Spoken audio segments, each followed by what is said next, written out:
Hey friends, PsySquatch here. Today, I'm building your stupid redstone ideas. So let's get idiotic. What? Now for starters, let's go ahead and kick this off with a fun little elevator design. Now this may not look like much, so everyone hurry, put your guesses down below. What do you think makes this redstone stupid? And with that, let's kick it off.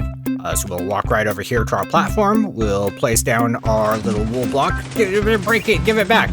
But that's fine. That's okay. We're just going, and we're going, and we're going. And oh, son, no. And we're gone. Oh, I totally forgot about, oh, thank you for the cake. I forgot about this from last time.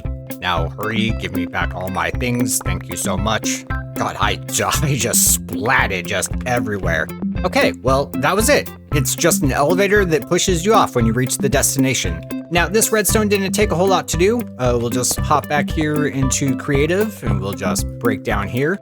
All that we have is just a little observer line to trigger our flying machine. And then once the flying machine gets up here, it triggers this observer, which then triggers these pistons, which then kick the player off, sending us way down below. And then this piston moves this glazed terracotta right here, which actually just reactivates the elevator and sends it down below. So if we wanted to, let me just put that back. I think those are fine. So if we wanted to, we could just replace that block, come right back down here, send this off, and there it goes. Houston, we have liftoff. And then once it reaches up here, as you can see, that piston just moves the block into the way, updates the elevator, and sends it right back on down. I don't know about you, but I think that's pretty cool. Now, next up, I had a viewer ask if I could make a piston door that doesn't open where I would expect it to open. Why did that sound weird? That didn't sound like a real sentence. So what I decided to do was to set up this fun little redstone where we have a lever right next to a door, which is what you would expect to open with the lever, but instead, the magic door opens up over here. Look at that. Isn't that, for just a simple piston door, that is really, really satisfying. Now, this one isn't very special. All it is we're just taking a signal out of the back where the lever is, and we're sending one up to this piston and one down to this piston, which then opens and closes it. Now, even though this is a rather simple design, personally, I just find something quite satisfying about it. Okay, gang.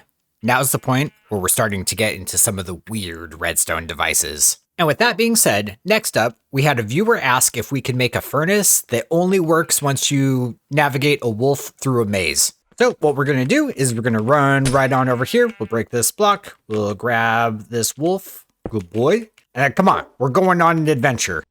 Found some sheep that are talking crap about you. Come on, good boy.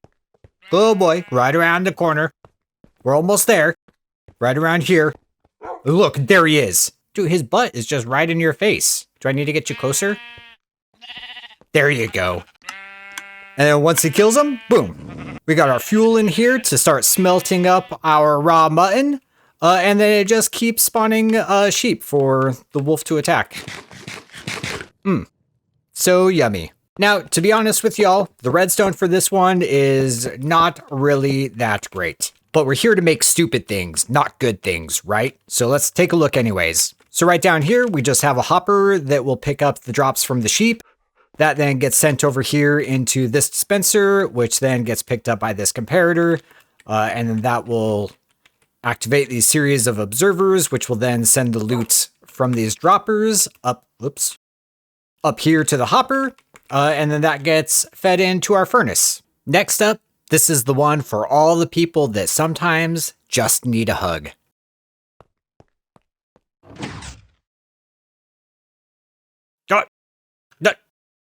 Okay, that's enough. Okay, that's enough hugging. Okay, you can let go now. Don't. Now, as fun as this cute little teddy bear was to make, the redstone for this one, we might as well just not even talk about.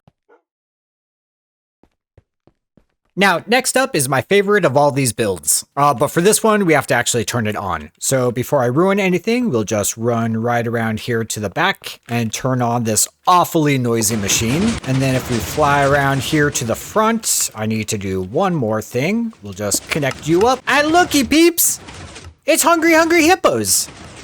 And it actually moves the snowballs into his mouth.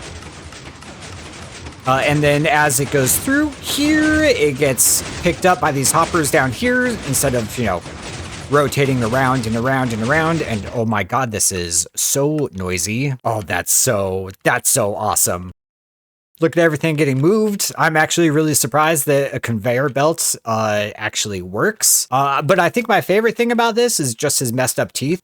Those are so awesome. But the redstone for this is actually quite simple. All we have here is just a piston feed tape that is tiled out so that we could get this nice long or this nice wide conveyor belt. Now, all this does is it just detects when a block gets moved in front of these observers, which will then cause these pistons to push everything forward. And then that kind of causes a chain reaction. So once these get here, they get pushed down, which causes another update. And then this one pushes these blocks out and they come right back around this way. Now, these piston feed tapes are usually used for combination locks, but I'm not going to lie, this is super satisfying to watch. It is a little limited on distance because as we all know, we can only push up to 11 blocks. So I don't think we'd be able to make these super long, but either way, this one was a lot of fun. I'm super tempted to actually build this out into almost like a full Hungry Hungry Hippos game. And like maybe players would stand here and try to fish like the snowballs onto the conveyor belt, and then the conveyor belt will pull it into the mouth of the hippo. And then maybe I could set these up to do some kind of like counter system underneath. But either way, peeps, this one was a lot of fun to put together. All right, friends, we just have a few redstone builds remaining. But next up, I had a viewer ask if I could make a tree that will drop the player in lava when they mine it. And yes, I can do that. So right here, if we just turn around and we'll just chop down this tree. And oh my goodness, nothing has happened. Did I mess up? Nope, I guess we could just keep chopping it down. Wow, that happened way faster than I was expecting, and oh, thank you for the cake. Now, for this one, the redstone was actually pretty straightforward. All that we had a redstone block here that had this piston active, and then this piston actually had basically all the signs connected to it. So I just went through, connected all the signs to themselves, and then placed carpet on top of them. And then all that happens is then when you provide an update, it pulls the redstone block away, which then destroys all the fences, and it opens up this entire pit for the player to then drop in. I forgot I set myself back to creative mode. Well, friends, we've done it. We've made it to our last stupid redstone build. Now, for this one, I've dubbed it Zelda Secret. Ooh, how risque. But if we take a look around, there's kind of not a whole lot to figure out. I don't have any levers. I don't have any buttons around anywhere. What possibly could the secret be? Well, it turns out all you have to do is just walk up and punch this vine.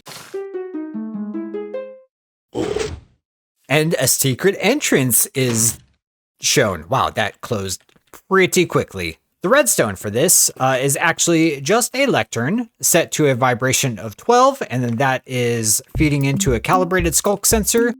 That then activates when we destroy one of these leaves. That will then trigger this lovely little Zelda Secret sound effect that we have right here. And then at the end of the tune, all it does is feed into a little bit of an extender just to help keep the door open for just a little bit longer. And then once that's done, the door closes behind us. But in all seriousness, this one is so much fun to use. I don't know about you, but I think I'm going to need to make a secret entrance somewhere on the Soldercraft server. Now with that, friends, I'm going to go ahead and call it here for the day. Thank you all so much for coming and hanging out with me. I had an absolute blast. I hope you all have an amazing weekend, and I will see you in the next episode. Laters!